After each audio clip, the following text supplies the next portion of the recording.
Hello दोस्तों, हमारे channel कहानी के भंडार में आपका स्वागत है। तो दोस्तों, आज के इस वीडियो में मैं आपको एक मज़ेदार कहानी सुनाने जा रहा हूं, जिसमें एक व्यक्ति था। वह अपनी पत्नी के साथ रहता था और वह व्यक्ति बहुत ही विद्वान था। हर कोई उसकी तारीफ करता था, लेकिन उसके पिता उसकी तारीफ कभी नहीं करते थे। तो उसे बहुत बुरा लगता था कि सभी लोग मेरी तारीफ करते हैं, लेकिन पिताजी मेरी तारीफ कभी नहीं करते। तो एक दिन उसने सोचा कि पिता को मार देना चाहिए। गुस्से में तलवार लेकर पहुंचा। पिता खाना खा रहे थे और माँ पिता को खाना परोस रही थी। तो माँ ने कहा, हमारा बेटा कितना विद्वान है, सभी लोग उसकी तारीफ करते हैं, लेकिन एक आप ही हो जो उसकी तारीफ कभी नहीं करते। तो पिता बोला, मैं उसके सामने उसकी तारीफ नहीं करता, लेकिन पीछे से उसकी बहुत तारीफ करता हूँ, क्योंकि अगर मैंने उसके सामने उसकी तारीफ करी तो वह समझेगा कि मैं ही दुनिया का सबसे विद्वान आदमी हूँ, और फिर कोशिश करना छोड़ देगा और उसे घमंड हो जाएगा। इसलिए उसकी तारीफ नहीं करता। यह सब उसका बेटा सुन रहा था, तो उसे बहुत बुरा लगा। बहुत ग्लानि हुई कि मैंने यह क्या सोच लिया। उसके साथ उसके हाथ से तलवार छूट गई और पिता के चरणों में आकर गिर पड़ा। बोला, पिताजी मुझे दंड दीजिए। पिता ने कहा, क्यों, क्या हो गया बेटा? उसने सारी बात पिताजी को बताई कि मैंने आपको मारने का सोचा। पिता ने कहा, मैंने तुम्हें माफ किया बेटा।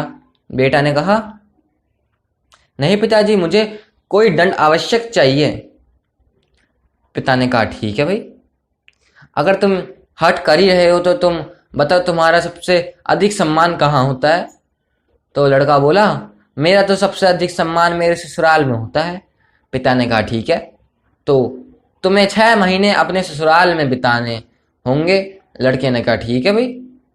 पिता पिताजी ने और वह पिताजी और वह अपनी पत्नी के साथ ससुराल रहने के लिए चला गया। उसे देख पत्नी के परिवार वाले बहुत खुश हुए। साला बोला, जीजा आए हैं जीजा। जीजा जी, पहले दिन तो खूब खातिरदारी हुई, हलवा पूड़ी बनी और कई प्रकार के भोजन परोसे गए। जीजा जी तो बहुत खुश हुए। दूसरे दिन उसे सब्जी रोटी खिलाई गई।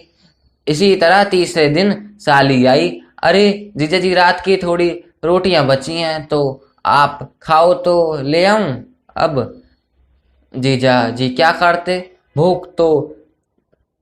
भूखे तो नहीं रह सकते थे। तो जीजा जी ने तीसरे दिन 3 ठंडी सी रोटी खाई और इस प्रकार चलता रहा। अब 1 महीना हो गया। अब साले ने कहा, जीजा जी, आपको 1 महीना हो गया ससुराल में पड़े पड़े हुए, आप अपने घर वापस नहीं जा रहे? तो जीजा ने कहा, अभी तो 1 महीना ही हुआ है, 5 महीने और बाकी हैं। अब तो घर में तू तू मैं होने लगी। उसकी पत्नी को बहुत बुरा लगता है कि मेरे पति का अपमान हो रहा है। एक दिन साले ने कहा, जीजा जी, आप पूरे दिन घर पर ही पड़े रहते हो, चलो मेरे साथ गाय चराने चलो। अब जीजा जी गाय चराने लगे। अब पत्नी को और बुरा लगा। पत्नी ने पति से कहा, अरे आप कब तक यह ससुराल में पड़े हैं? चलो चलो ना, अपने घर चलते हैं, आप तो बहुत बड़े विद्वान हो। पत्नी को पता नहीं था कि पिता ने उसे 6 महीने ससुराल में रहने की आज्ञा दी है। पति ने कहा, अभी कुछ समय और यहीं रुकेंगे।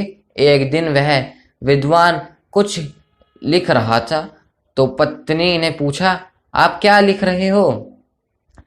पति ने कहा, मैं श्लोक लिख रहा हूं।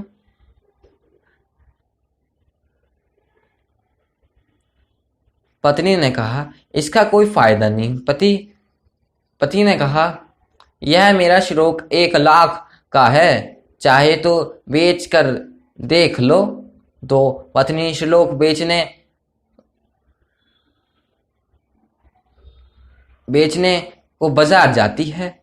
वहां उसके पास कुछ ग्राहक आए और पूछने लगे, ये क्या है? उसने कहा, यह 1 लाख वाला श्लोक है। यह सुन वह सभी लोग वहां से चलते बने। पूरे दिन श्लोक नहीं बिका, परंतु शाम के समय उसके पास वहां का राजा आया। उस राजा का नियम था कि बाजार में जो भी सामान नहीं बिकता उसे वह राजा खरीद लेता था। इस प्रकार राजा ने वहां श्लोक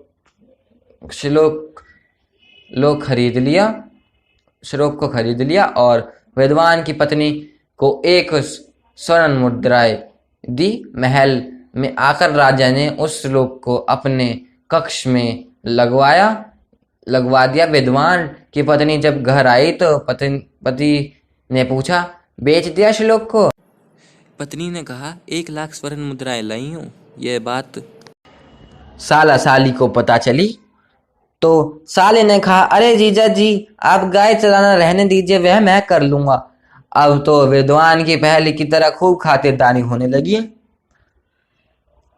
वहां महल में राजकुमार ने सोचा, पिताजी मेरा तिलक नहीं करते आज, उन्हें मार कर ही मैं राजा बन जाऊंगा। तो वह तलवार लेकर राजा के कक्ष में गया।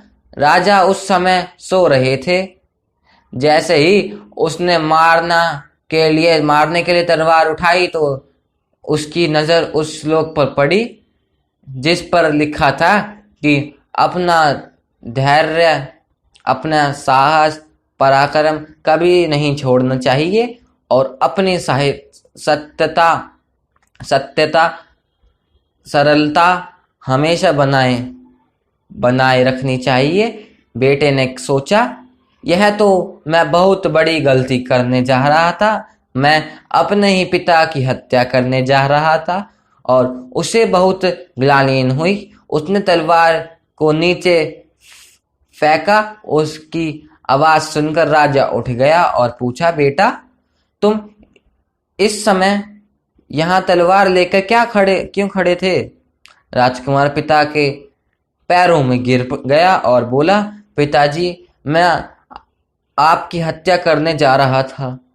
आप मेरी नजर इस श्लोक पर पड़ी और मुझे अपनी भूल का एहसास हुआ।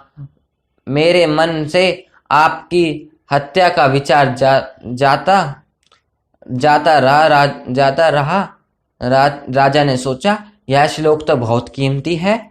तो उसने तुरंत उस विद्वान को अपने महल में बुलाया और उसे इनाम दिया। अब तो ससुराल में उसके 6 महीने भी बीत चुके थे, तो वह सम्मान और धन लेकर वापस अपने घर आ गया। तो दोस्तों, अब इस विद्वान ने इतनी अच्छी बातें आपको बताई हैं और मेरा भी आपका भी एक फर्ज बनता है कि जो नीचे लाल कलर का सब्सक्राइब बटन है उसको भी दबा दीजिए और वीडियो को अगर आपको अच्छी लगी हो कहीं पर भी तो प्लीज़ लाइक करें और कमेंट भी अच्छा सा कर दिया करो। और तो मैं और बोलूँ क्या, आप हमारे चैनल को करवा ही रहे हो प्रमोट, तो अब हमारे चैनल पे भी 1800 सब्सक्राइबर हो चुके हैं। अब जल्दी से 200 सब्सक्राइबर बढ़वा के हमारे 2K सब्सक्राइबर जरूर करवाइए। तो राधे राधे।